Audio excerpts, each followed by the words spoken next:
galera, eu sou a Isabelle. E eu sou a Joyce. Sejam bem-vindos ao AVCast, o podcast dos alunos aqui da Fábrica AV. Aqui você fica por dentro de tudo o que está acontecendo no mundo da comunicação, audiovisual, cinema, moda, design e entre outros. Tudo o que move o mundo cultural dentro e fora da UNA. Toda semana nós vamos trazer um convidado especial para bate-papo aqui profissional com profissionais da área. Hoje a gente vai conversar com o professor e vice-reitor da UNA, Igor Leão. Seja bem-vindo, Igor. Obrigado, meninos. Obrigado pelo convite. Muito feliz por estar aqui com vocês. A gente agradece. Para começar o bate-papo, a gente queria entender por que você iniciou a sua carreira na área da administração, o que te fez iniciar o curso. Na verdade, desde pequeno tem uma coisa que eu sempre tive certeza, que é querer ser professor. E eu vim de uma família muito humilde, né, assim, de comunidade, periferia mesmo, que não dava tanto vislumbre nesse sentido de objetividade mesmo. Era mais complicado, a renda muito limitada, mas eu sempre gostei muito de estudar. A educação foi algo que sempre me moveu muito nesse sentido. E sempre fui um bom aluno, né, fui conseguindo oportunidades, né, de concluir meu ensino médio. E aí eu fiquei 3 anos da minha vida tentando o federal para física. Adorava física e eu queria ser professor de física. E foram 3 tentativas consecutivas, né, federal sempre anual, a processo seletivo.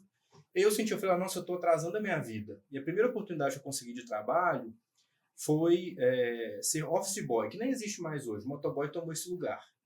Que era um garoto do escritório que fazia todo o processo de rua, né, da organização, no sentido de cartórios, bancos, né, correio, o que fosse necessário. Essa era a minha função. E, para além disso, ajudava no financeiro, também ali lançar notas e tudo mais no sistema, coisas básicas. E além disso, se eu tivesse à toa, me contrataram e falaram isso comigo, eu tinha que estar fazendo a limpeza do escritório, que não era tão grande. Tinha uma pessoa que fazia a manutenção uma vez por semana e eu ficava ali só mantendo, né, a limpeza que era feita de maneira mais forte. E aí, eu fui fazendo vestibular e tudo mais, e falei, não dá. Eu vou entender que a minha realidade é vir de escola pública, eu não vou conseguir alcançar a federal. E aí, já trabalhando nesta função, gostando muito do financeiro, do administrativo, falei assim, olha, eu vou tentar administração. Talvez fique um pouco mais longe eu conseguir ser professor, mas eu acho que algo combina comigo. E aí, eu fui para a PUC fazer o vestibular, que na ocasião, assim, né, eu fiz o vestibular em 2003, não tinha ProUni, não tinha FIES, nenhum tipo de financiamento, não era uma realidade do brasileiro, ensino superior ainda. E aí, eu falei assim, olha, o único lugar que eu posso ir, além da federal, era a PUC, que era uma federal privada, porque eles tinham bolsa. Por ser filantropia, ligado à Igreja Católica, eles tinham um programa de bolsa próprio. Falei, olha, se ninguém merecer, também não mereço, porque é um negócio bem difícil a vida que eu levo aqui, né, e ganhava muito pouco, não dava. E aí eu me lembro que assim, eu ganhava R$387 como office boy. E a mensalidade era 400 alguma coisa. E eu falei, gente, o que eu vou fazer? Né? Eu lembro que eu fiz uma economiazinha e dei meu salário inteiro para a matrícula, porque eu passei muito bem para a administração. E falei, olha, agora eu não consigo pagar mais, porque de novo, dar meu salário inteiro eu não vou ter como. E eu fiquei 3 meses devendo, fazendo o processo de bolsa, até que aconteceu. E aí eu consegui ser contemplado com 70% de bolsa e consegui concluir o curso de administração. E depois disso foi só a possibilidade de impulsionar para a aula. Eu falei, estou pronto, a carreira combinou comigo, agora é hora da gente conseguir o sonho que era ser professor. Eu comecei a fazer a pós-graduação, já estava ganhando um pouco melhor depois, evoluindo um pouco na carreira, e entrei para a pós e comecei a distribuir o meu currículo para várias pessoas que eu conhecia. Olha, eu quero dar aula, eu quero dar aula, eu quero dar aula. Comecei em curso técnico da área de administração, e aí depois veio a possibilidade. Me chamaram lá de Betim, a Unipac de Betim. Olha, tem uma professora que está fazendo um concurso público, ela passou e ela vai ter que deixar a turma está sem aula e é na sua área. Você vem fazer uma entrevista com a gente? Fui. Deu certo, fiz entrevista com o coordenador do curso, com o diretor pedagógico na época, dei uma aula de 15 minutos de um tema lá, e aí eu voltando para casa me ligaram, olha, pode voltar que a vaga é sua. Eu me lembro que na época eram 2 horários de uma quinta-feira, depois do intervalo. Falei, gente, vai pagar uma gasolina, porque Betim, né, sempre morei em Belo Horizonte. Eu falei, olha, investimento na minha carreira, eu vou fazer isso. E aí fui. Em 2013, essa faculdade foi comprada pela UNA, e aí minha história começa. Nossa, bem interessante. Então, você teve que conseguir a bolsa para... Sim, sem isso era impossível, né? Minha mãe vivia com salário mínimo de aposentadoria. Minha irmã pequena tem uma diferença de 6 anos, né? Estava adolescente, ainda não tinha condições de trabalhar. Então éramos nós dois, né? A renda mais viável da casa. Se eu desse de novo meu salário para aquilo ali, a gente não ia conseguir se manter. Então, se não fosse a bolsa, eu me lembro que a gente tinha passado. Eu sempre morei próximo do Rio Arrudas, ali na região da Gameleira.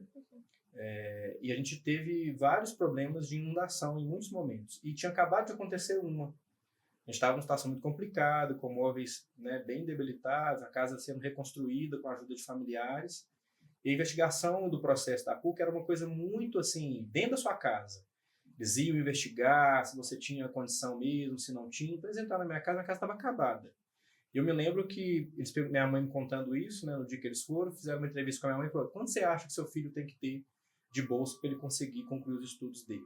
Ela falou: senhora, menos de 70% ele não dá conta, porque ele ganha pouco. Foi exatamente o que me deram. Então, sem isso, era impossível. Mas aí tem muita gente que fala assim: Igor, foi sorte. Será? Será que se eu não tivesse tomado o passo, né, de uma carreira que eu tanto desejava, queria conquistar, chegaria lá? É o que eu falo com todo mundo que me pergunta assim. Falo com as pessoas, falo, gente, tem que ter meta e objetivo. Se você não tiver, você não vai saber onde você chegar. E a sociedade hoje está um pouco imediatista, né? Olha o tempo que eu tive que esperar. Eu tive que dar um passo atrás para conseguir chegar lá. E faz parte. A vida é feita de escolhas, né? Acho que foco, né? Também Exato. as pessoas precisam ter foco. Acho que nós, jovens, somos muito ansiosos. Sim. Eu sou uma pessoa ansiosa. Uhum. Eu quero ser assim, então eu quero hoje, quero agora. E aí eu começo a ter aquele hiperfoco. Perfeito. Mas aí eu acho que é onde a gente conquista as coisas que a gente bem deseja. Você começou a dar aula em Betim, bem distante. Sim. Eu moro em Birité. Uhum. Então, assim, eu tô estudando aqui, então também é bem distante. Mas é querer. É querer. É querer. Eu acho que o primeiro passo é querer. E a minha pessoa de 2 anos atrás, não imaginaria fazendo faculdade. Não era uma coisa assim. E eu ter escolhido fazer tão assim, de imediato, Uhum. coloquei na minha cabeça, vou fazer faculdade, quando tava em agosto. Eu tô no meu primeiro período ainda.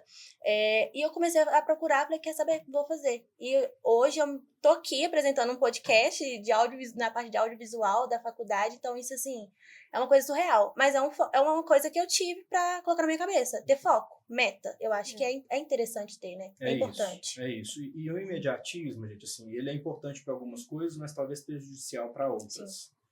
E quando a gente fala de projeto de vida, né, e planejamento de carreira, a gente precisa ser estratégico em alguns pontos. Talvez você não vai conseguir no tempo que você quer, mas sempre não perdendo metas e objetivos, a gente chega lá. Pode demorar um pouquinho mais, mas sempre rola, né? De acontecer. Sim, com certeza.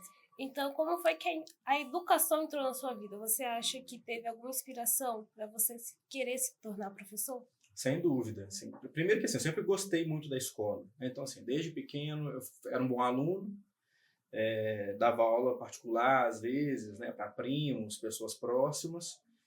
No ensino médio, por exemplo, assim, a ideia de ter disruptado aquela questão do fundamental fica um pouco mais voltado para o mercado, o olhar do ensino médio, né?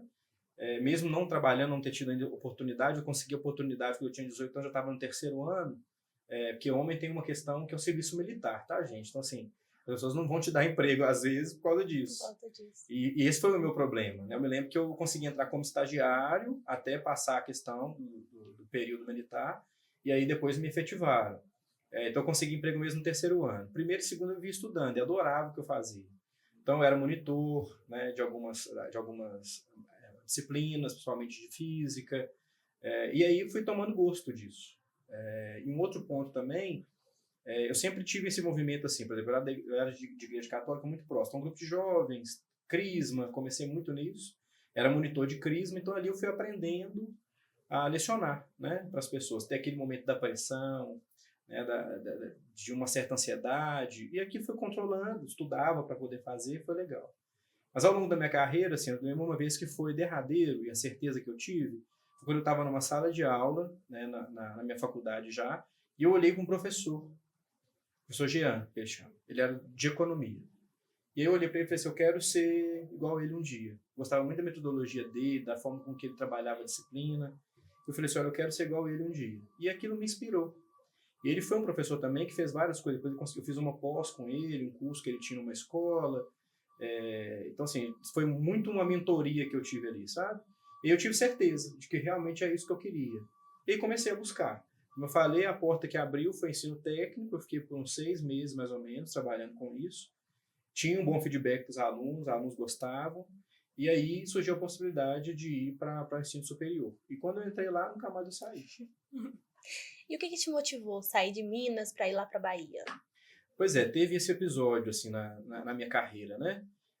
Primeiro que assim, eu comecei como professor e eu tinha uma vida um pouco aqui do lado de fora profissional. Como eu falei com você, a primeira oportunidade foi como office boy. Aí eu passei depois para coordenar administrativamente uma imobiliária na Savassi. E minha parte era muito a gestão de pessoas e administração de condomínios que eles tinham.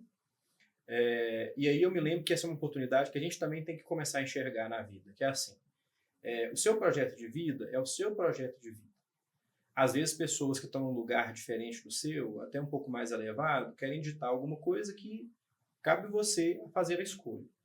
Eu me lembro que eu estava há 5 anos nesse lugar, onde a primeira oportunidade foi ser office boy, eu passei a auxiliar administrativo, assistente administrativo. E eu me lembro que era uma empresa familiar, né, e eu era muito próximo, inclusive, do proprietário, do empreendedor do negócio.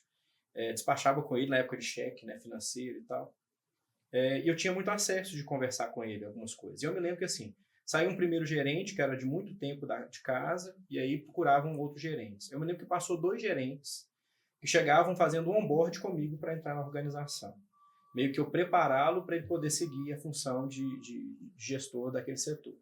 Aí um dia eu estando com ele, eu falei, olha, eu não entendi, eu estou no 5º período da faculdade, sei tudo do setor, eu tenho que ensinar algumas pessoas que vocês contratam para ser minha liderança, por que não oportunidade para mim, né?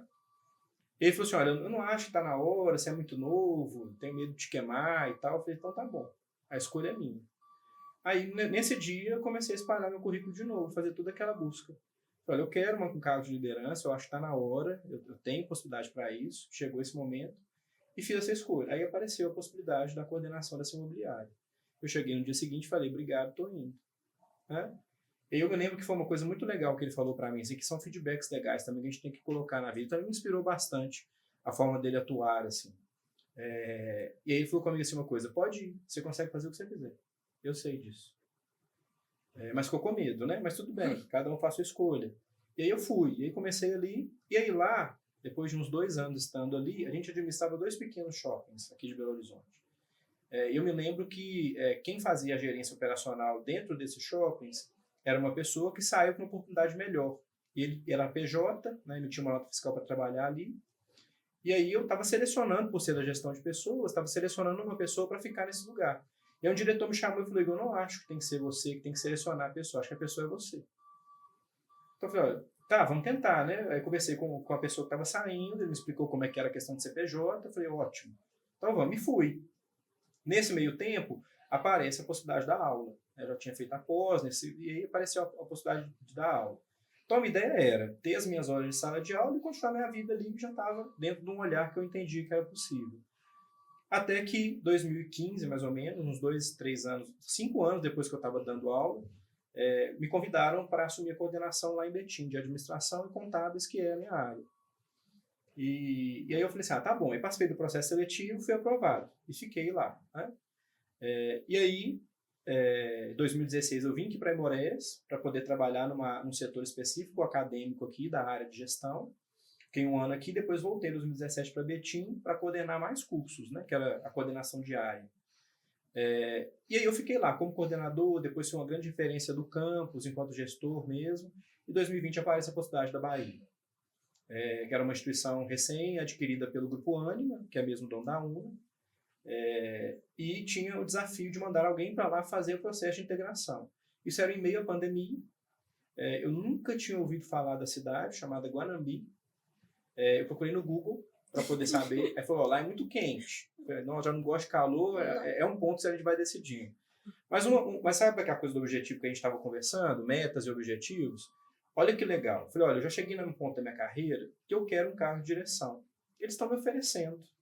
Quem me contou que a oportunidade está na UNA? Acho que eu já tive todas as oportunidades que eu podia ter aqui, né? Se está aparecendo essa, eu vou fazer. E aí, assim, eu tenho um laço muito próximo da minha família, né? Sempre falo aqui na minha conversa sobre eles, amigos, uma rede de relacionamento muito importante. Fui nascido, criado, tudo que eu consegui foi aqui em Belo Horizonte. Mas eu falei, eu vou.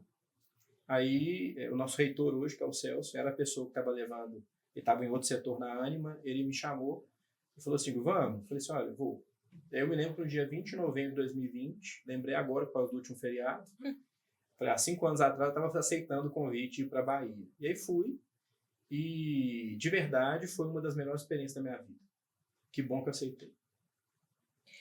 Mas e chegando lá, o que você gostou tanto de lá? Foi, assim, e a questão de cultura também, né? Eu acho que de um estado para o outro é diferente, ainda assim, tem uma diferença. Minas com Bahia da mente. Mesmo, super. Quando você fala, inclusive, do interior da Bahia, a galera é muito parecida com o pessoal de Montes Claros, já norte de Minas. Sou do norte de Minas. Então, parece muito. O sotaque, inclusive, é praticamente o mesmo. Assim. Mas já estão na Bahia, se sentem baianos. Sim, e tal. Mas é muito acolhedor, o pessoal preocupado, né? Eu cheguei na cidade em plena pandemia. Eu me lembro que o primeiro desafio que eu vivi lá, a UniFG, né, que é do nosso grupo, o Grupo Ânima, era uma faculdade que já tinha 18 anos de história quando eu cheguei, tem curso de medicina, e eles tinham, a cidade que eu fui tem 90 mil habitantes. Então é como se assim, a faculdade está ali naquele lugar, mas ela tem um raio de atuação de cursos presenciais do entorno. Então, várias cidadezinhas com 16, 30 mil, 10 mil habitantes, a prefeitura subsidia ônibus para eles chegarem até a UniFG para terem lá o acesso ao ensino superior. Então, era uma estrutura muito vultuosa, excepcional, assim, laboratórios, infraestrutura, era incrível. E professores, sabe, mestres, doutores, naquela região que eu nunca imaginei que seria dessa maneira.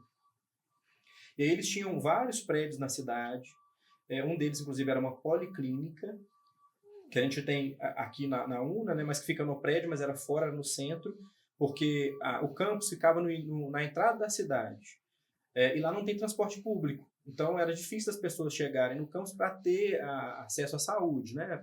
Os cursos de fisioterapia, biomedicina, que tem o estágio ali, né, odonto. Então, eles colocaram a clínica no centro da cidade para ficar mais fácil o acesso.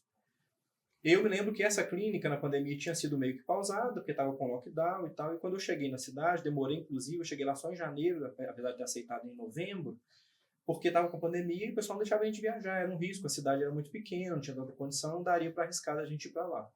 E quando eu cheguei, estava um nível assim muito grande de pessoas doentes, não tendo lugar para internar e tudo mais. E um dos sócios originários da faculdade era político. E ele, conversando comigo, falou: eu preciso do prédio para a gente poder fazer o hospital de campanha. Eu falei: agora. Aí nós esvaziamos o prédio todo, já tinha uma condição de saúde, porque era uma policlínica, e fizemos o hospital de campanha lá, para acolher as pessoas que não tinham lugar de internação.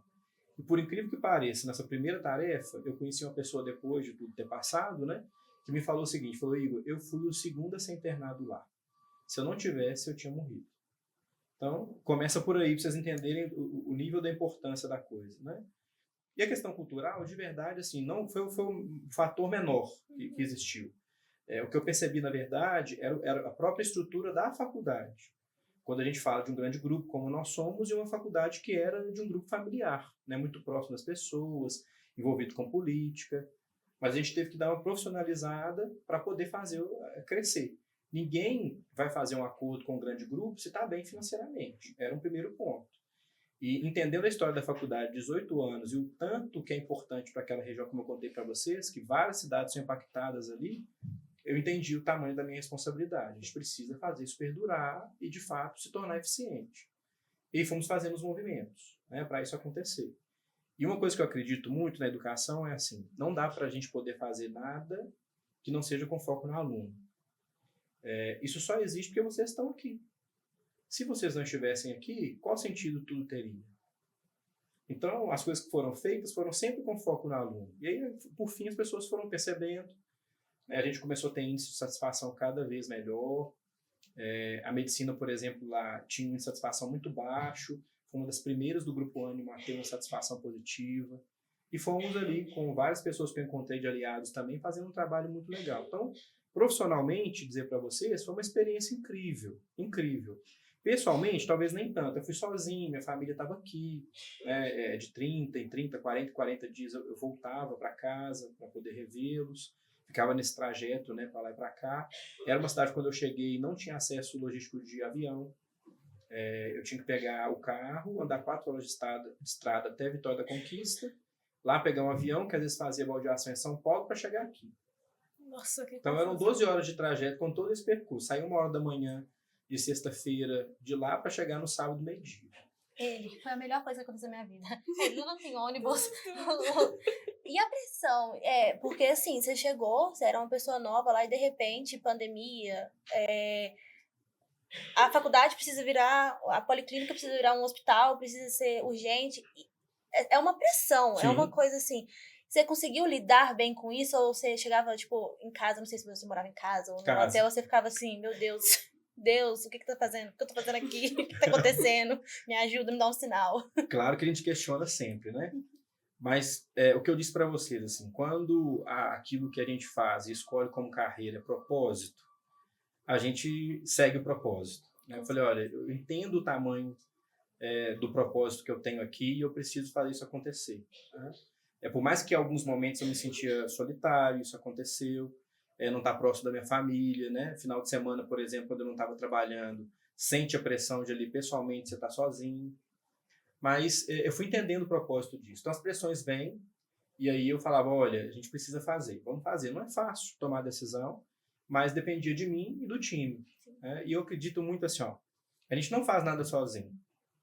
O que eu cheguei lá para fazer foi alertar as pessoas do que era necessário ser feito, porque eu estava vindo de fora e tinha um outro olhar, um olhar que não era romântico em relação ao negócio, à estrutura da faculdade. E as pessoas ali, elas são ligadas afetivamente com aquilo. Então eu tive que virar uma chavinha com aquelas pessoas para entender o propósito maior que existia, que é, de fato, perpetuar aquela história. Então, ela podia morrer com 18, né? E agora acabaram de fazer 23 anos. Então, eu acho que é muito isso, né? E aí, com as pessoas juntas, no mesmo propósito, entendendo o porquê, com transparência no processo, com acolhimento, a gente conseguiu fazer. Então, assim, eu não fiz sozinho. Né? Eu tive a ajuda de coordenadores, professores, corpo administrativo, que foram junto comigo e a gente foi construindo junto. Né? Por exemplo, a clínica, por exemplo, a decisão foi minha. Mas ir lá tirar os móveis eu até ajudei. Mas se eu não tivesse mais pessoas, talvez a gente não conseguia fazer aquele hospital de campanha com a urgência que eu precisava. E muita gente me questionou, falou, Igor, mas a cidade continua precisando de fisioterapia, continua precisando de odonto, como é que a gente vai fazer? Eu falei, leva tudo lá para a faculdade. Por mais que seja longe, distante, complicado, nós não vamos deixar de atender as pessoas. Vamos levar para a sala de aula. A gente não pode ter aula, está tudo parado, tudo online, né? Vamos levar para lá. Aí conversamos com a prefeitura nos deu um alvará provisório e foi as duas coisas funcionando, da forma que dava. É guerra, né, gente? Era uma guerra que a gente precisava lutar ali para viver. Eu acho que você não esperava ir pra lá e ter tudo isso. Não. Mas eu acho que também é muito sobre percepção e também sobre desenvolvimento. Sim. Eu acho que você talvez não teria aprendido 1/3 do que você precisou aprender ali tão rápido. A sacada de vamos fazer isso, temos que arrumar isso. Às vezes você vai para um lugar e pensa, vou só dar uma mexida ali, questão ali das pessoas, a administração, algo ali, vai resolver. Não, de repente você se encontra ali criando um hospital, indo para a prefeitura, mudando as coisas de lugar. Eu acho que isso deve ter te tornado, assim, conscientemente uma pessoa melhor também. Sim, sem dúvida. Eu acho que é mais sobre isso. Acho que você esperava uma coisa, só que você conseguiu 10 vezes mais experiência ali nessa coisa assim. Na hora a gente surta, né? Mas depois pra contar é uma história muito bacana, é muito interessante. Quantas pessoas você salvou? Sim. Sem imaginar isso, hein? Nós salvamos, né? Assim, eu só tomei a decisão e a gente fez junto. Uhum. Mas o que eu vejo, na verdade, assim, nesse ponto? A gente, às vezes, espera... Assim, eu não fui enganado em momento algum. Falei, o desafio lá é muito difícil, é muito complicado. Você topa? Eu falei, topo. E para mim, combinado não sai caro, sabe? Mas quando você vai viver, realmente a gente tem um olhar que é diferente. Você está vivendo aquilo, né? Por mais que você espere, quando você está vivendo, a situação é outra. Mas como você sabe, olha, foram transparentes comigo, eu sabia que isso ia ser difícil. Vamos enfrentar que funciona? Vamos pro próximo nível? E aí foi. E foi acontecendo.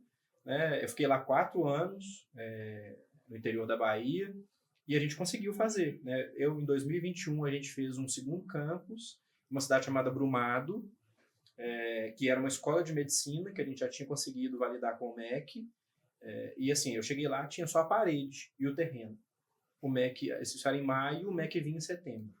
Nossa E aí eu me Senhora. lembro que eu comecei a alertar as pessoas, e as pessoas, né, começaram a me ajudar. Inclusive os setores aqui de engenharia da Ânima, né, foram pessoas de Belo Horizonte para lá, a mão de obra toda, porque lá não tinha quem entregava nesse tempo, para poder morar lá durante 2, 3 meses para fazer o campus inteiro, né, do alicerce ao teto. E foi uma estrutura incrível. Assim, a gente apresentou em setembro a visita para o MEC, que eles saíram de lá surpreendidos com tudo que a gente construiu. E hoje eles já estão entrando aí praticamente no 9º período de medicina, né? Então, acho que assim, é muito pelo propósito, sabe? A gente vai muito no sentido de que, olha, se eu acredito, vai dar certo. Mas o percurso nem sempre é fácil, isso é fato. Isso com certeza não é fácil. Mudando um pouco de assunto, além de ter se formado em administração, você também é formado em gastronomia. Verdade. Como foi entrar nesse mundo? Então, em 2019 eu já estava nessa vida de professor, trabalhava como executivo já no mercado. Eu falei, gente, assim, desde 5 anos de idade eu gosto de cozinhar. Eu me lembro, assim, com 5 anos de idade fazendo ovo, tentando fazer brigadeiro. Brigadeiro para mim era um mistério, tanto que eu amo brigadeiro até hoje. E aí tiveram pessoas da minha família que me inspiraram. Então, por exemplo, minha avó, eu convivi com ela assim, conscientemente, né, como criança, e a pré-adolescência dos 5 aos 10 anos. E ela era uma cozinheira maravilhosa. Depois eu tinha um laço afetivo muito grande com uma tia minha mais velha, que é a primeira filha da minha avó, irmã da minha mãe, que já foi cozinheira em casa de família, então assim, ela adorava a cozinha. Tinha um programa que era Ana Maria Braga do passado, né, o pessoal dos 40 a mais vão lembrar, que era Ofélia na Band. Ela era uma cozinheira, né, parecida com a Ana Maria Braga, ela fazia sempre uma receitinha no período da manhã, de algum prato mais doméstico mesmo, né, da comida do dia a dia. E eu me lembro do lado dela assistindo isso, ela me explicando o que era alcaparra. E aí aquilo foi ficando, assim. E eu sempre cozinhei, né, sempre foi o meu hobby fazer isso. À medida que o tempo foi passando, eu fui estudando um pouco mais, fui entendendo como é que era e tal. E minha mãe, ela nunca gostou muito de cozinhar. Ela fazia o básico, faz muito bem, mas sempre que era diferente, um domingo, alguma coisa, ela pedia para eu poder fazer. E aí tem aquela coisa, daquilo que você acredita que dá match com o que você tem, que foi a administração fez comigo, e aquilo que você de fato quer fazer. E eu falei, olha, se eu lá no passado falasse, olha, eu quero ser cozinheiro, primeiro que assim, não existia esse glamour que tem hoje a gastronomia, né? Do Masterchef, essas coisas todas. Antes era uma coisa assim, você via Ofélia de manhã e Ana Maria Braga cozinhando, né? Quando eu tinha já perto dos 18 anos. E era isso, né? Então você vai ser cozinheiro, né? E também não era uma coisa que eu via para aquele momento ser uma profissão também. E aí, em 2019, sendo professor já, coordenador, né, de área, eu falei, olha, eu vou fazer. E aí eu vim aqui para o Campus Liberdade e fiz o curso de gastronomia. Né? Era um curso tecnólogo de 2 anos. E aí, sabe quando você está sentado e fala assim, meu Deus, eu não acredito que eu estou numa sala de aula estudando isso, né? Sabe aquela coisa de sonho realizado? Que você faz assim com... Todos os dias de aula para mim era incrível. Nessa época eu estava morando no bairro Cabral, lá em Contagem. Eu saía de casa assim, 5 e pouca da manhã para conseguir chegar às 7 horas da manhã aqui, né? Mas vim com uma felicidade, né? Trazer minha doma, meus instrumentos todos, e achava aquilo incrível. E aí fiz 1 ano sem pandemia, e depois, 2020, veio a pandemia, né? E aí tive que ir para online, mas não desisti. Falei, olha, eu vou concluir uma coisa que eu quero muito. E deu super certo, eu terminei e fui para Guanambi. E aí a gastronomia está num lugar da minha vida que é assim, olha, eu não quero fazer por obrigação. Eu acho que ela pode entrar no meu lugar, num olhar profissional, quando eu me aposentar, talvez. Sabe? Mas agora eu não quero transformar isso num trabalho, porque é outra coisa, outro sentido. Não, sou professor já, sou coordenador. Fazer uma gastronomia aqui, meu tempo aqui.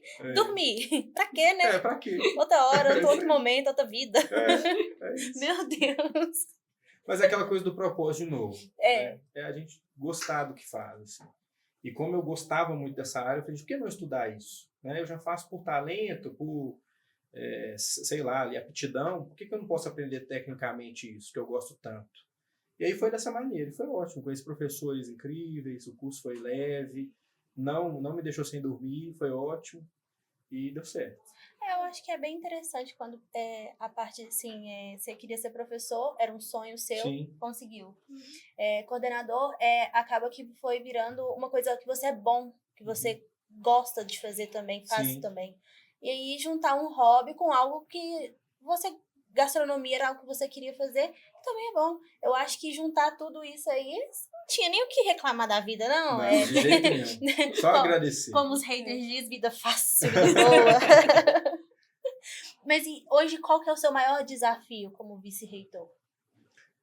Assim, os desafios foram diferentes, né? Então, assim, quando eu volto de Guarani, eu venho para cá numa estrutura muito maior do que eu vivia lá. Tudo bem, lá tinham 2 cursos de medicina. E, gente, medicina é um negócio bem complicado, tanto na gestão quanto para o aluno, para os pais, todo mundo está envolvido com esse curso. É muito diferente a formação do médico, né? E aí tinha até uns ciúmes assim, dos alunos, falei, gente, realmente é diferente. Você teve uma noção, os alunos começavam a entrar em UBS no primeiro período, para acolhimento já dos pacientes, tem uma metodologia diferente, os professores também, né, tem um perfil diferente, então é um negócio que foge à normalidade. Então era uma complexidade que eu tinha lá e queria vir para cá, né? Obviamente sempre quis voltar para casa e veio por acaso, tá? Eu me lembro que estando em Guanambi, o grupo precisava de mim, talvez de uma possibilidade do Sul. Foi cogitada essa possibilidade, ou seja, né, do Nordeste ao Sul. Olha. Mas eu falei assim, olha, né, tomara que dê para voltar para casa. E aí a coisa aconteceu, o universo conspirou, eu voltei para casa literalmente, porque a UNA primeiro foi minha casa, a possibilidade que eu tive de ser professor, e outra voltar para BH mesmo, para estar com a minha família e poder estar aqui novamente, né, nesse território. E o desafio que eu vejo, na verdade, hoje é a proporção. Nós temos a UNA, né, com mais de 60 anos de história, e o tradicionalismo que envolve essa marca, com uma responsabilidade muito grande do número de cursos que nós temos e os demais desafios que nós temos que enfrentar. Eu digo que do projeto acadêmico até as estruturas, nada vai estar pronto. Sempre a gente vai ter que estar reconstruindo, fazendo de novo, nunca vai estar perfeito, né? E aí foi exatamente nessas imersões que a gente começou a fazer, né? E aí entender as fragilidades e potencialidades para a gente poder começar a olhar diferente. Hoje o mercado, ele normalmente, né, ele vai ser um lugar para quem quer pensar diferente. Estava pensando, inclusive, há um tempo atrás, na campanha da UNA, vocês devem estar vendo já, né, que a gente fala aí que o mundo muda com a UNA. E por que eu pensei nisso? Junto com os colegas, né, que a gente pensou com marketing e tudo mais. Quando vocês falam da geração de vocês, né, que é imediatista e tudo mais, eu ouvindo as pessoas, eu percebi o seguinte, conversando com os alunos, que assim, quem é professor não tem receio, ainda mais lugar, dependente do lugar que esteja, de estar com os alunos. Eu adoro esse momento. E escutando os alunos, o que eu percebi? Alguns, primeiro, CLT é coisa ruim para alguns. Virou zoação, né? Alguns querem empreender. Um dia eu estava conversando lá no Mercado Central com uma pessoa e perguntei se você estuda. Eu vi ele trabalhando lá, um jovem. Aí ele falou assim, não estudo não. E você quer estudar? Não, não quero. O meu pai, ele tira tanto aqui por mês e isso para mim está suficiente, vai ser meu um dia. Então, são vários projetos de vida que a gente está trabalhando ali, né? Então, a geração de hoje, o que a gente pode contribuir para isso? Então, o meu papel, eu acho o meu maior desafio, junto com os meus colegas, porque a UNA é tão complexa, ela tem 18 unidades, ela está em 3 estados do nosso Brasil, né? Nós temos aí uma composição de 3 vice-reitores cuidando disso por região. Eu estou responsável aqui pela região metropolitana, né, que são os de BH, Betim, Contagem, mas eu tenho a professora Márcia, que fica no interior, como par, eu tenho a Maristela, que fica no Triângulo Mineiro e Goiás, né? E a Priscila, que eu acho que vocês devem conhecer, que está no Sul, que está lá no Sul, nos ajudando lá na operação de Pouso Alegre. Então é complexo, mas qual que é o nosso papel fundamental para isso? É fazer com que a UNA seja algo que de fato muda a vida das pessoas. E não me importa o seu projeto de vida, ele é seu. O que a gente precisa fazer é criar essa estrutura que te dê a possibilidade de alcançar lá. Assim como eu disse para vocês aqui o que eu consegui alcançar. A gente não tem que ditar regras para o outro. Tem uma coisa que eu falo sempre, projeto de vida a gente não questiona. Porque o projeto de vida, ele é seu, ele é meu. Né? Então a gente não questiona de forma alguma, a gente ajuda naquilo que for necessário e orienta. Às vezes, se tiver por um caminho errado, tendo experiência, ter percorrido aquele caminho, a gente sinaliza. Então acho que o principal desafio nosso é tornar a UNA essa instituição que dá esse lugar para as pessoas, no sentido de estabelecer seus projetos de vida e saber de fato onde elas querem estar. Cada vez mais com o tempo passando, a gente está vendo, e a era da IA, né? Não dá para a gente fugir disso, a gente precisa mudar várias configurações. O professor que eu fui lá no passado, não sou o mesmo agora. O meu olhar de professor agora é ser cada vez um professor mentor, porque a informação está disponível para todas as pessoas. Então, eu não sou mais o vetor de conhecimento como eu era antes da IA, né? Antes de Google, por exemplo. O que eu tenho que fazer, na verdade? Esse bando de informações, compilar essas informações, ajudar o aluno a entender o que de fato ele vai fazer com isso. Então, eu acho que é mudar muito esse caminho, né? A gente está junto e conectado com esse mercado para cada vez mais a instituição estar num outro lugar. Então, qual que é a diferença? Na UFG era salvar aquela instituição. E aqui é a gente, de fato, colocar no lugar a UNA, num lugar de potência para a carreira desse aluno que vem nos buscar. Eu acho que é isso. Uhum. E você tem um sonho dentro da educação? Algo que você ainda não conquistou, algo que você acha que é interessante ter dentro da educação que talvez hoje a gente ainda não consiga ter? Ou você tem uma visão diferente, um sonho diferente para dentro da educação em si? Assim, a educação, acho que ela sempre vai fazer a gente ir para lugares diferentes, né? Eu acho que ela tem esse poder de transformação. Hoje, eu acho que o que eu mais desejo é que a gente consiga usar tudo que está disponível em prol do aluno. Acho que esse é o primeiro ponto, que a gente consiga fazer todas essas consonâncias para a gente potencializar tudo que está acontecendo. E, de verdade, cada vez mais a ideia é a gente acolher as pessoas no sentido da educação em todos os sentidos. Nós estamos recebendo alunos atípicos, pessoas com necessidades especiais, com habilidades também, né, especiais.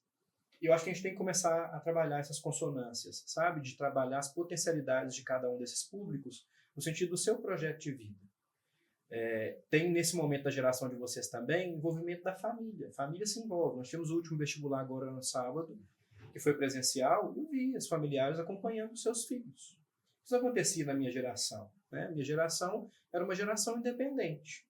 Então, nós, como faculdade, como também trazemos a família para esse momento de conquista dos seus filhos? Mudou, não é igual ao meu, não foi igual a mim, né? Então, acho que perceber essas mudanças é muito importante para a gente poder se conectar com o que é agora. Porque assim, o que eu penso, tá? Assim, o passado passou e a gente aprendeu muito com ele, nos trouxe até aqui. O que eu tomar de decisão para o presente é o que vai tornar o nosso futuro tangível. Até então ele não existe, né? Então, acho que essas informações, tudo que a gente precisa ter de olhar para a educação deste momento, eu acho que é o maior sonho da gente conseguir fazer essa consonância com tudo que a gente tem. E como você descreveria sua carreira até os dias de hoje? Eu amo o que eu faço, né? Então, acho que assim, eu sou um privilegiado no sentido de ter colocado objetivos e metas, como a gente está conversando, e ter conseguido alcançar muitas delas, né? Estar nesta posição de gestão e, ao mesmo tempo, trabalhando com a educação é uma realização perfeita, assim. Porque, como eu disse, eu sempre quis ser educador e a minha formação me levou para o olhar da gestão. Então, assim, muita gente fala assim, eu estou há 5 anos fora da sala de aula, porque as minhas agendas e a minha atividade não me permite estar ali. Tenho muita saudade, né? Às vezes ficam tentando me arriscar a voltar, mas ainda não achei o ponto ideal. Porque, assim, ser educador é uma responsabilidade muito grande. Se eu não puder fazer de verdade, eu prefiro não fazer. Mas, ao mesmo tempo, sendo gestor na educação, eu entendo também o meu papel. Eu não deixo de estar no processo de educar, né? Então, quando eu recebo um aluno, quando eu recebo um familiar, quando eu estou conversando com o professor, com o corpo técnico administrativo, com os coordenadores, com os alinhamentos que a gente faz, tudo isso proporciona que a educação seja possível para as pessoas. Então, eu fico muito feliz de poder estar nesse lugar, né? Quando eu olho para a minha família, pra vocês terem uma noção, eu sou um dos primeiros a ter ensino superior, e aí eu fiz, né, a pós-graduação Lato Sensu, que foi na área de economia, me especializei em economia empresarial, as disciplinas normalmente que eu dava eram na área de economia, para os cursos de gestão, e depois eu fiz o mestrado em administração. Eu sou o único mestre da minha família. E olha que minha avó teve 21 filhos. A família da minha mãe é enorme, né? E fui o primeiro mestre da família. E aí, tem uma coisa também da família, né? A família te coloca num lugar que é o que você não quer estar. E aí, obviamente, você vai inspirando outras pessoas e tudo bem você inspirar outras pessoas. Isso é maravilhoso, né? O meu exemplo inspirar várias pessoas é incrível isso. E eu tenho a responsabilidade, entendo essa responsabilidade. Mas eu não tenho a obrigação de fazer algo por aquela pessoa, porque o percurso é dela. Né? Então, assim, eu tenho parentes que querem seguir por essa veia da educação, eu falei, olha, o caminho é esse, segue. Precisar de ajuda, eu estou aqui. Né? Assim como alguém me ajudou no passado, a obrigação de ajudar eu tenho. Direcionar também. E a gente vai por esse lugar. Né? Então, assim, muitas vezes as pessoas da minha família tentam me tratar diferente, ou seja, aqui na UNA eu sou o vice-reitor, mas por nomenclatura. É um nome, inclusive, que eu entendo que ele me deixa num lugar que é importante para a instituição. Mas eu não deixo de ser o Igor. Eu não visto uma roupa quando eu estou vice-reitor, eu não visto uma roupa quando eu sou pessoa. Né? E eu acho que a gente vai muito nesse sentido. Quando a gente entende esse propósito de que uma coisa casa com a outra, a coisa anda de uma maneira muito legal. Agora sim, entendendo que meu vínculo profissional ele é totalmente diferente do meu pessoal. Por quê? Porque as relações são diferentes. A relação que eu tenho com vocês quanto aluno, cada vez mais que eu conheço vocês é legal, os professores, os coordenadores, que são meus colegas de trabalho. Na minha casa, é minha mãe, minha irmã, né, minha família, minha tia, meu primo, que eu tenho uma ligação diferente historicamente com eles. Então, obviamente, as minhas atitudes podem ser diferentes, fato. Mas quando eu entendo quem o Igor é, né, e qual o papel de vice-reitor eu tenho que assumir, tá tudo certo, coincide. E de verdade, para mim é uma nomenclatura. Meu olhar é contribuir com todo o processo que eu expliquei para vocês aqui. Eu acho que esse é o papel. Não faço sozinho, eu tenho um time grande comigo que faz isso, e eu acho que é isso que dá conforto e a gente entende que de fato está valendo a pena. Dentro desse processo, tem algum conselho que você daria para o Igor do passado? Que talvez, assim, se ele tivesse feito diferente, se alguém tivesse dado um conselho para ele, poderia ter sido um pouco além? Você acredita que não? Eu vou falar para você, o conselho que eu dava é o seguinte, por que você tentou ser diferente do que você está sendo agora? Porque eu acredito que o movimento da vida foi também tirando da gente algumas conclusões. Então, por exemplo, lá no ensino fundamental eu tentei passar no Cefet. E eu não tenho nada a ver com técnico, no sentido de eletricista ou químico, não tem nada a ver com isso. E eu fiquei super frustrado quando eu não passei. Hoje eu olho para trás e falo, que maravilha, graças a Deus isso aconteceu, ainda bem. Né? Então são umas escolhas que você vai tentando fazer, né? Às vezes um processo seletivo de uma empresa, você fala, por que eu não passei nessa empresa, fiquei mal e tal. E depois você vê, que graças a Deus que não tive vínculo com essa empresa e outras possibilidades vieram. Né? Então, assim, só falaria para ele assim, olha, confia mais no filho, né? Acredita mais no seu projeto de vida, coloca mais aquilo que é meta e objetivo e segue. Porque, assim, de verdade, por que eu não falaria nada ao contrário? Porque eu consegui ser o que eu queria. Meu maior desejo era ser professor, era ser educador. E hoje eu posso contribuir com tudo isso. Eu acho que também tudo é processo, né? A nossa vida ela não vai ser perfeita. Acho que a vida ela é fases. Você passa por um momento ruim ali que você pensa, nossa, meu Deus, meu mundo tá acabando. E aí, de repente, você já conquistou muito mais coisa do que você esperava há um ano atrás. E aí, são vivências. Talvez você não... Se fosse tudo muito perfeito, você não teria essa cabeça de agora, essa visão, essa preocupação com o futuro de outras pessoas, da questão da educação principalmente. Não é fácil. Não. Eu acho que o caminho nunca vai ser fácil, né? Ele vai ser bem difícil ainda. E até virar... Eu acho que até hoje talvez não seja fácil sempre, né? Não é. Tem dia que você vai chegar assim e falar, meu Deus, se eu pedir conta hoje, como é que funciona? Será que vai ser melhor? Porque o processo da educação, principalmente você sendo vice-reitor, você não tem a preocupação só com uma matéria, uma coisa aqui. Não, é tudo. E tudo muda muito rápido. Tem a IA, a medicina, a cada 5 segundos tem uma descoberta diferente. Isso, todas as áreas têm. Odontologia, agora tem um processo diferente aqui. Então, acho que a questão é tudo, né? Sim. Nutrição. Um nutricionista. Gente, hoje a água não é saudável, amanhã a água é saudável. É verdade. Você pode comer ovo hoje, mas não podia comer no passado. É isso aí. Então, eu acho que deve ser um pouco difícil você pensar assim, que você não pode ser acho que hoje nada vai mudar. Porque todo dia tá mudando, né? Muda. Todo dia tá mudando. Então, acho que a fase perfeita, ela não existe, né? Eu acho que é romantizar demais a vida. Não só na sua como você, como vice-reitor, acho que em tudo. Por exemplo, a gente vai formar. Acabou? Não. Você tem que continuar, que se você não continuar, você vai ficar pra trás. E eu acho que é muito sobre isso. Acho que a gente esquece desse detalhe, né, da fase. Que às vezes é importante a gente passar por uma coisa ruim pra no futuro ser uma coisa boa, né? Perfeito. Mas sabe que uma coisa que conforta?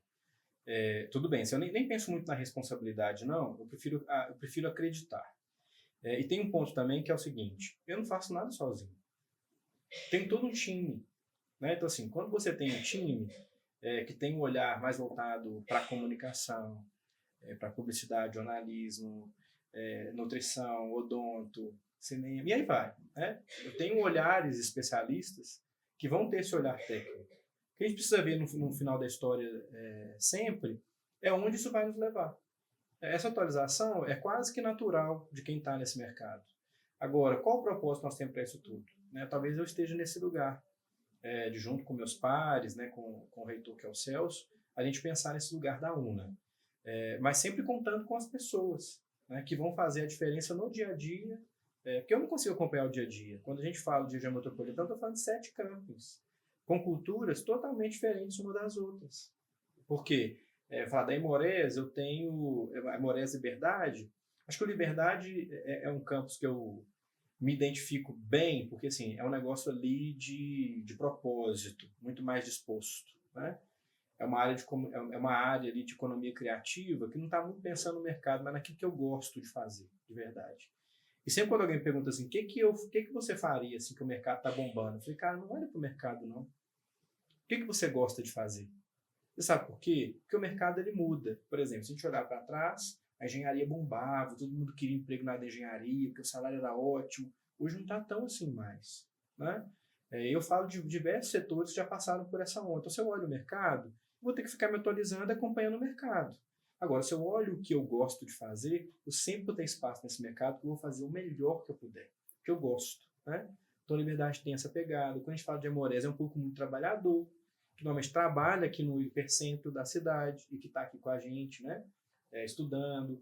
Quando eu falo, por exemplo, lá do Center Minas, por exemplo, já tem ali uma visão um pouco mais interiorana, já pega o pessoal de Sabará, daquela região leste de Belo Horizonte, que tem uma outra forma de atuar. Linha Verde, tem várias cidades do entorno, Santa Luzia, Vespasiano, Ribeirão das Neves, todo mundo vem estudar com a gente, é um outro olhar, né? Barreiro, que mora lá perto. Berité está ali do lado, é a segunda cidade que mais leva aluno para o campus, é uma outra forma de ver, eles são mais barristas, daquela região do Barreiro, né? Contagem, eles são Contagem, inclusive a gente não tem possibilidade de atuar nem muito fora disso, né? Para estar coladinho em Betim, que tem mais cidades do entorno, que ali já é um público volante. Então assim, tá vendo como é que é diferente? O que a gente tem de comum nisso? A educação do seu projeto de vida, como que ela pode te ajudar a chegar onde você precisa estar. Acho que é muito nesse sentido. Acho bem bacana o ponto que você coloca, sempre falando da ajuda das pessoas, né? O trabalho em equipe, que tá sempre conjunto ali. Isso, eu acho que não é nem sobre delegar, não, mas a gente tem muito de querer dar conta de tudo. Sim. E não é... Nem sempre a gente vai dar conta de tudo. Por exemplo, na parte do audiovisual, eu quero aprender de tudo. Eu fico, gente, eu quero aprender, mas que tempo que eu vou ter pra pós, durante, depois, sei lá o que é. E aí depois vem edição, aí depois vem roteiro, o negócio. Eu falei, gente, se eu quiser aprender disso tudo, a faculdade, ela dá a base de cada coisa. Basta você se aprofundar depois para você focar, né? Mas eu acho tão interessante esse ponto que você coloca, né? Da equipe, que tem uma pessoa para te ajudar, para se inteirar, porque não é sozinho, né? A gente não consegue fazer tudo sozinho. Eu acho que a nossa geração em si, ela quer fazer tudo sozinho, quer fazer tudo muito rápido. A gente realmente não tem paciência. Isso eu falo mesmo, eu não tenho muita paciência. A gente sente isso. Mas é importante saber que a gente tem pessoas para poder estar do seu lado, né, te ajudando. É bacana que você fala isso, que você não pontua sempre sua trajetória, né? Acaba sendo a sua história, mas nossa trajetória. Todo mundo ali entra e são pessoas diferentes, mas um complementando o outro, eu acho bacana. E eu acho que é muito nesse sentido, assim, sabe, propósito, né? Como eu disse novamente, assim, as pessoas, nós somos seres sociais, a gente precisa de pessoas para poder fazer o que a gente precisa fazer, né? Como profissional, como um ser social, então precisa estar com as pessoas, né? Quando você fala, por exemplo, de querer saber tudo, você pode ter conhecimento de algumas áreas de uma maneira geral, mas ser especialista naquilo é outra história, você não vai conseguir ser especialista de tudo, o nome próprio já diz, né? Por exemplo, quando eu vou falar da gastronomia, que é uma coisa que eu fui entender, né? Todo mundo acha assim, olha, o cozinheiro, ele sabe fazer tudo, não é verdade. A gastronomia é tão vasta, e eu vou resumir aqui em 4 áreas. Você tem confeitaria, né, a parte de doce e tal. Panificação, você vai trabalhar o olhar da fermentação, da massa e tal. Cozinha fria, que vai para a charcutaria, né, a parte de saladas, alguns pratos frios que existem. E a cozinha quente, que é a tradicional que a gente vê o cozinheiro fazer. Então, um chefe, por exemplo, né, a figura de chefe, o curso de gastronomia não forma chefe. O curso de gastronomia forma uma pessoa que tem um olhar da gastronomia. O que eu vou querer fazer? Eu quero ser um chefe confeiteiro, eu quero ser um chefe na área de panificação, na cozinha quente. O que eu quero? Eu preciso escolher. Porque senão eu não vou dar conta de ver tudo, de fazer tudo. Até porque são talentos manuais, concorda comigo? Não vai ter como. Né? Quando eu falo de confeitaria para prato quente, por exemplo, é uma coisa completamente diferente uma da outra. Né? A confeitaria ela é mais, vamos dizer assim, matemática, mais certinha. Se tiver qualquer tipo de desvio ali no que é medida, vai dar ruim, você não vai conseguir corrigir. Cozinha quente nem tanto. Talvez você consiga fazer algumas coisas ali, de um erro nasce coisa boa. Então existem diferenças. Né? E o chefe, por exemplo, qual que é o grande ponto que eu aprendi no curso? Chefe não se forma chefe, você se torna. Eu digo chefe da cozinha. Por quê? Porque ali você vai ter que entender de vários processos, logístico, de custos, de pessoas, de processos dentro da cozinha, para você conseguir adquirir esse estado da arte de ser um chefe. Né? Então tem caminhada, tem uma trajetória. Quando eu olho para o olhar da educação, é muito nesse sentido. Tudo que eu contei para vocês que eu passei por aqui, me fez chegar até aqui. Mas eu não cheguei sozinho. Eu não fiz isso tudo sozinho. Eu não tenho como dizer que a minha história ela é única. Assim. Ela é única porque foi eu que vivi. Mas dizer que quando a gente fala de resultados, né, coisas que a gente teve enquanto experiência, não pode ser só minha. Eu não fiz isso tudo sozinho. Né? Então as pessoas estão sempre envolvidas, que trazem para a gente possibilidades de crescimento, de um outro olhar sobre a vida, sobre o olhar profissional também. Então não tem como dizer que a gente faz sozinho. E eu acho que o grande erro da humanidade é pensar isso. Né? Quando eu falo de papel de liderança, o grande líder que eu acredito é aquele que serve. O papel do líder é servir. Ele não é ficar simplesmente delargando, né? Delegando. Porque delargar é aquela, faz aí. Né? Tem vários memes que mostram a diferença de chefe com líder. Né? Então eu acho que é muito isso. Um dia eu vi um meme super interessante, que era uma criança, era um vídeo, na verdade. Era uma criança chorando muito, aí depois ela para, assim, do nada, normaliza e come um pedacinho de pão que tá lá na bandejinha dela. E aí tem uma frase, né, que fala assim, quando eu lembro que a minha equipe precisa de mim, e eu não posso surtar. Então é mais ou menos isso. E eu acredito muito nisso, né, na teoria do caos, quando tudo tá um caos, se não tiver alguém no equilíbrio, a gente vai todo mundo pro caos. Então acho que o papel é esse, é manter esse equilíbrio, é servir muito mais do que atrapalhar e ficar toda hora querendo fazer o que eu acho, escutar mais, isso passa por vocês, né? A questão, por exemplo, quando todo mundo fala avaliação institucional, é a única forma que a gente tem de saber o que estão pensando. Eu não consigo em sala por sala perguntar, é a forma que a gente tem, e utilizar aquilo ali como instrumento de fato que retroalimenta o que é a universidade. E isso é uma escuta, né? Sim. Escutar ativamente, entendendo, e aí é o ativo que passa pela consciência, mas também pelo coração. Eu falo muito, quando você vai atender alguém, se coloque no lugar dela. A forma como você está atuando é a que você queria receber? Se não é, corrija. Faça como você gostaria de ser atendido, que tudo funciona. Então, assim, passa pelo outro, não tem jeito só nosso. Eu tenho uma curiosidade. Fala. Eu não sei se é a mesma coisa que eu tô curiosa aqui. Eu acho que é, mas... Vamos ver. Dá a mão. Vê se deu bom. qual é a área da gastronomia Exato. aí você prefere das áreas lá, das 4 que você falou aí? Tá todo mundo interessado. É sempre assim. Eu gosto da cozinha quente. Então, assim, eu gosto da cozinha. Então, assim, uma risoto, uma carne, massas que eu gosto, molhos, essa Você é área que aquele que fala assim, ô mãe, eu vou fazer, mas você lava? Super, até porque se eu não fizesse isso, eu não tinha feito o curso, porque lá se aprende, inclusive, que ao final do processo a bancada tem que estar íntegra.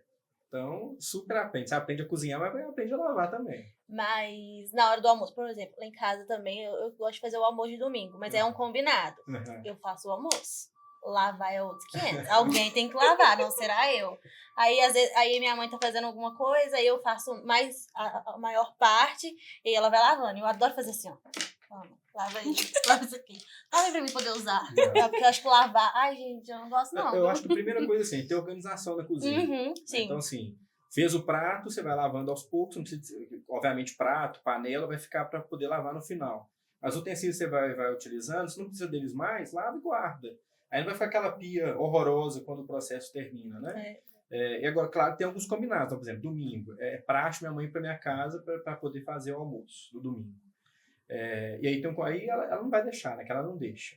Aí ela fala assim, não, eu vou lavar. Tá bom. Mas aí ela pega a cozinha assim, com prato e panela. O resto tá tudo ok. Lavado, já. Porque já tem um pouco desse feeling desse costume, de fazer. Né? A minha mãe também, quando tá sentando na mesa já pra almoçar, já tá tudo lavado. Isso. A única coisa que fica é onde a panela tá comida, né, obviamente, e os pratos que suja. Aí a gente vai indo. Quem vai lavar depois? Eu tenho um pouco de toque de organização. Então, esse é um ponto que pega bastante. Eu não consigo deixar bagunçado. Por exemplo, vai fazer um jantar, seja dia de semana, seja qual que for. Eu não consigo dormir com a pia suja de vasilha para lavar no outro dia. Aquilo não me faz nem dormir. Né? Então, eu vou lá, faço a higienização de tudo, aí vou dormir mais sossegado depois. Tem esse toque. Eu tenho uma prima que uma vez a gente saiu pra ir pra uma festa e a gente voltou, era de madrugada, e a irmã dela tava em casa e ela sujou vasilha pra ela. Ela, não, tem que lavar isso aqui? Pelo amor de Deus. Amanhã é domingo, eu quero acordar tarde. Falei, mas você pode acordar. Ou ela, não, com essa vasilha é suja? Não posso. Ela lavou 3 horas da manhã, 2 horas da manhã, minha lavando vasilha. Eu falei, meu Deus. É isso. Gente, não consigo, gente. Tem esse toque da organização. Isso aí é toque mesmo. Mas eu acho que é muito da criação também, né? Minha mãe vai muito por esse lugar. Vocês acreditam que minha mãe lava minha roupa até hoje? Eu moro sozinho, né? Voltei de Guanambi e moro sozinho. E aí, isso já tem um tempo que eu percebi, assim. A gente tem que saber também o que é bom pro outro. Eu tenho uma máquina, né, de lavar, tudo certo, ela seca, inclusive, tá tudo certo. Poderia fazer tranquilamente. Só que, por não morar mais com ela, eu entendi que é uma realização dela fazer isso. Ela se sente me ajudando a fazer isso. E ajuda mesmo, claro, né? É um tempo a menos que eu vou gastar fazendo isso. Então, eu faço o ritual todo final de semana de levar a roupa, lavar. Vou buscar, ontem eu fui lá buscar de manhãzinha cedo, e é tudo isso. É sobre o outro também, sobre o que ele gosta. É uma coisa dela, né? Pra ela cuidado, ter cuidado. É que você não tá sozinha, já que eu você moro sozinha aqui agora. sozinha. Aí quando eu vou pra casa da minha mãe, ela não deixa eu lavar roupa. Ela Tá quer vendo? lavar. Eu fico sem ver ela 6 meses, mas ela quer lavar minha roupa. Tudo É bem. isso. Tudo bem, mãe, pode ficar à vontade. E você contra? Não. Meu Deus. É o cuidado, É um cuidado. Alivia, mas é o cuidado. Vamos pro joguinho, então? Vamos pro joguinho. Vai pro Eita, joguinho. isso aí é novidade. Esse é legal. Eu gostei desse. Você vai ter que responder só com concordo ou discordo. Tá bom. Ok? Quer começar? Começa com você. Você falou, o jogo começa. Então beleza. Já pensou em largar tudo e abrir um negócio totalmente aleatório? Não concordo. Não trocaria. Não trocaria. Quem já foi professor nunca deixa de corrigir mentalmente os erros de português de quem lê por aí. Concordo demais. Todo professor tem um aluno preferido, mesmo que você não fale o nome. Já teve algum aluno preferido aí? Concordo. Fala então o nome. Pensou? Fala o nome então, deixa a gente ver aqui então. É daqui? É da Bahia? Não. Quantos que é? Melhor deixar quieto. Ah, pelo amor de Deus. Acho que toda turma tem alguém que a gente prefere. Não é isso, aqui é da net. É Daniel. Será mesmo, Daniel? Aí já não sei. Se não for eu, hein? Você já pensou Se pudesse, né, colocar um dia de descanso obrigatório no calendário acadêmico.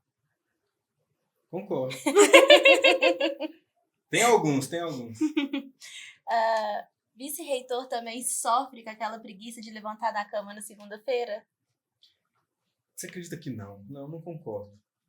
Que horas que seu celular Olha. desperta? Uma curiosidade aqui. 5h30 da manhã.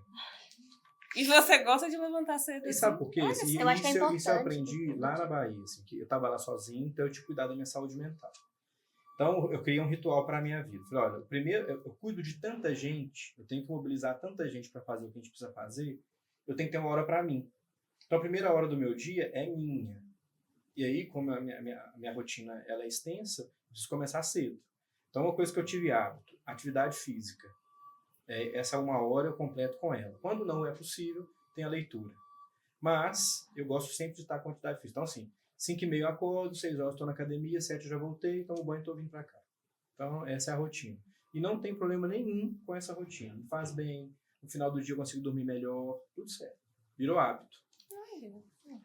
Inspirador. É demais. Hoje eu não fui na academia. Eu não é também. assim. Então, você tem uma noção, para poder inspirar as pessoas, a gente fez um grupo aqui. Tá? Aí tem uma pessoa que participa, mas que só Jesus não vai tá aqui na sala. Eu vou falar nome, não para não deixar complicado. Não dá nome aos bois, não. Isso. Mas só aponta, só pra Mas gente ver aqui. mas uma coisa. para poder inspirar mesmo. Assim. A gente coloca lá a fotinha ou do relógio, que fez alguma atividade no dia, tem uma premiação no final. A pessoa da fábrica me ajuda, motiva. inclusive, com essa premiação. Fiz um troféuzinho. E aí é bem legal, né? Todo mundo tá no mesmo sentido de se cuidar. A gente precisa não olhar só para o outro, mas olhar para a gente também. Porque assim, se você não faz para você, você não é capaz de fazer para o outro. Né? Verdade. Então, é Isso isso. é verdade, isso é verdade. Administrar uma instituição é mais difícil do que administrar uma cozinha. Não concordo. Qual que é mais difícil? A cozinha? É. Você acha mais difícil a cozinha? Acho. Por quê? Só pra eu ver uma coisa aqui. Por quê? Porque tem níveis de processo que são mais complexos. E eu acho que só do fato de você estar com pessoas, para mim já é muito legal. Assim, já é um lugar que me dá um conforto, sabe? E é o que eu falei, assim. Na cozinha, às vezes, é um trabalho solitário. Aqui nem sempre vai ser. Eu acho que também, vendo os Masterchefs, aquele negócio ali, é uma pressão... Então, Nossa, eu fico olhando, vai, agora que eu não faço faz. profissionalmente, mas eu faço as pessoas que eu amo e aí é pior ainda o julgamento, né? Então, Agora o episódio está chegando ao fim, mas antes da gente finalizar, queria saber se você tem algo que você queira dizer para os alunos ou para alguém que você acha que é importante, talvez, ouvir uma mensagem sua para se sentir motivado. Algo do tipo, algo bem aleatório, alegre, animado, algo assim, sabe? eu acho que assim, para as pessoas que estão ouvindo, para os nossos queridos alunos aí, eu acho que o que eu falaria para eles é para ter coragem. Coragem é muito importante no processo. Primeiro, coragem de dizer o que gosta de fazer e brigar por isso. E depois, coragem de enfrentar os desafios que virão, porque virão muitos. Tá? Eu sempre falo que a nossa instituição, ela não tem um papel, né, muitas vezes, a gente sabe que o percurso é complicado, o curso, a disciplina, ela não oferece felicidade. O nosso foco é a qualidade do ensino que a gente está proporcionando. Mas felicidade é todo um outro contexto que a pessoa tem que ter coragem de assumir para ter. E aí passa posições que ela for tomar, para direcionamento da carreira que ela quer ter, os objetivos que ela vai colocar à sua frente, a relação com a família. Então tem uma série de pratinhos que são necessários equilibrar. E de verdade, seja menos ansioso. Por favor, a ansiedade a gente controla pensando num outro ritmo. Porque nem tudo é no tempo que a gente quer. Não é. Isso não tem controle. Onde a gente não controla, a gente não insiste em querer mudar. Então, a ansiedade vem muito desse lugar. Olha, eu quero mudar o que o outro quer no tempo que eu quero. Não vai acontecer. Às vezes você vai ter êxito, pode até ser que sim, mas não é uma regra geral. Então, assim, eu acho que a gente tem que ter muito mais planejamento, muito mais organização, do que, de fato, a gente ser ansioso para as coisas acontecerem. Mas a coragem, ela é muito importante. Tá? Eu vou dizer para vocês por quê. Eu já encontrei no caminho pessoas que fizeram decisões que não eram as que elas de fato queriam por uma série de questões e que sofriam bastante. Eu já tive proximidade de alunos pensando em autoextermínio mesmo, por fazerem escolhas diferentes daquilo que de fato cabe no seu coração, na sua mente, naquilo que quer direcionar para a sua vida. Então, é algo muito sério. Então, ter coragem é muito importante para o processo formativo, das escolhas e de tudo aquilo que está à nossa volta, né? E eu acho que é isso. Tem um olhar de que a gente não consegue nada sozinho. As pessoas podem falar assim, não, você está aí porque você teve sorte. Eu acho que a sorte fez parte. Mas se ela não tivesse sido, se eu não tivesse colocado o passo na frente e conquistado um caminho, eu tenho certeza que não estaria aqui. Se eu tivesse só contado com a sorte, provavelmente eu não estaria conversando com vocês hoje. Eu acho que muita gente deve olhar e falar assim, ele formou em administração e virou vice-reitor, fim. Fim. Meu filho, agora você vai saber a história. Agora você vai saber que o trem foi complicado. Agora você vai ver que o trem é mais embaixo. Foi complicado, mas eu gosto de falar que eu olho sempre o lado cheio do copo. O lado vazio é o lado vazio, nada vai mudar. O lado cheio do copo são sempre as experiências positivas que a gente tira até dos desafios.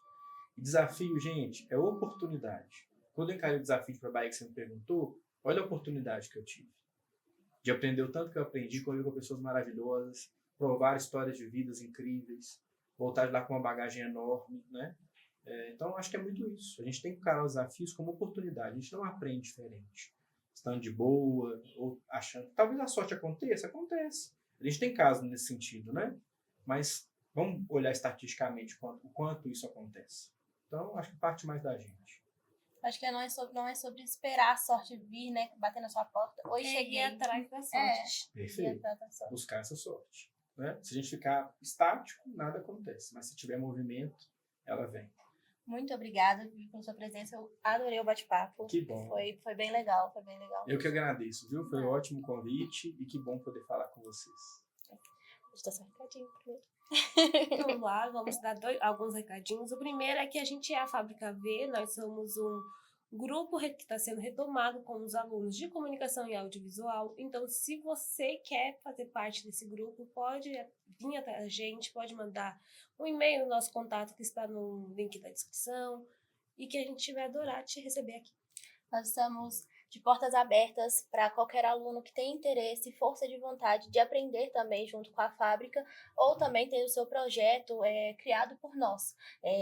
Eu acho bem interessante a gente pontuar isso, que não precisa ser só a gente da área da comunicação. Então, se você tem interesse em criar um projeto que você precisa ser voltado para a área que a gente possa te auxiliar, né, na área da comunicação, nós também somos dispostos a ajudar também. E se você quer colaborar de uma ou outra maneira, nosso e-mail está na descrição e você pode chamar a gente. Qualquer novo convidado que você tem interesse, que quer ver aqui participando, é só falar também nos comentários que a gente vai chamar. E é isso, muito obrigada. Foi um prazer te conhecer. Prazer todo meu. Foi um prazer, foi muito legal, viu? Obrigado, gente. Sucesso para você sempre. Obrigada. Para você também. Obrigado. Mais para você. Vamos juntos.